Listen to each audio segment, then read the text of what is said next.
Dr. Ben Carson is so mild-mannered and soft-spoken, you probably wouldn't think the candidate has admitted to having a temper and claims that he attempted to stab someone. However, CNN caught up with some old friends who remember Carson quite differently. CNN's Joe Johns has more for you. Hi, Joe. Hi, Carol. A new Gallup poll suggests Ben Carson is the best liked of all the presidential candidates from both parties. And this is in spite of the fact that he says he had a terrible temper growing up in Detroit. Candidates can come and people... Ben Carson's quiet, dignified approach is a big part of his appeal, but he says his calm demeanor was carved out of a violent past. As a teenager, I would go after people with rocks and bricks and baseball bats and hammers. Carson wrote in his book about striking a schoolmate in the face with a combination lock, nearly punching his mother, smashing a kid's face with a rock. Carson said he also tried to kill a friend identified as Bob in a disagreement over the radio. He describes his temper as pathological, a disease that made him totally irrational. I had a large camping knife, and I tried to stab him in the abdomen.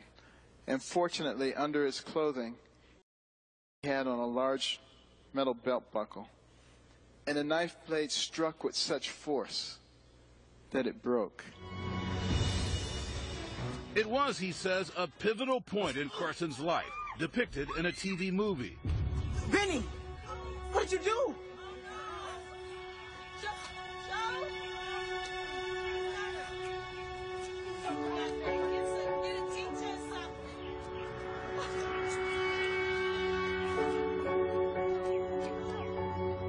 But then an epiphany. Carson says he quelled his anger with prayer. I locked myself in the bathroom and started contemplating my life and realizing that I would never realize my dream of becoming a physician with a temper like that. From that day forward, Carson says he was a changed man, now on a course from poverty in Detroit to world-famous neurosurgeon. I've never had another angry outburst since that day. But that early picture of violence is not recognizable to some who grew up with Carson. I was shocked. I was surprised because he was just, he was quiet and calm. CNN reporters Maeve Reston and Scott Glover tracked down 10 schoolmates and neighbors. None challenged Carson's story directly. Only one said they'd heard vague rumors about one of the incidents, but all said this was not the boy they knew.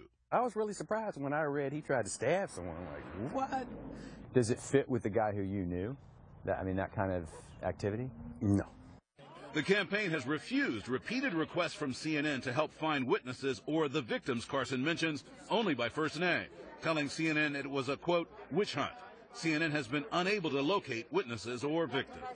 I associate him with a lot of things, but never stooping to the level of a common street thug. So I was a little surprised by it. Timothy McDaniel says he was one of Carson's closest childhood friends. He says he raised it with Carson after the book came out. And you hid it from us all those years, and he said he was just too embarrassed to even talk about it.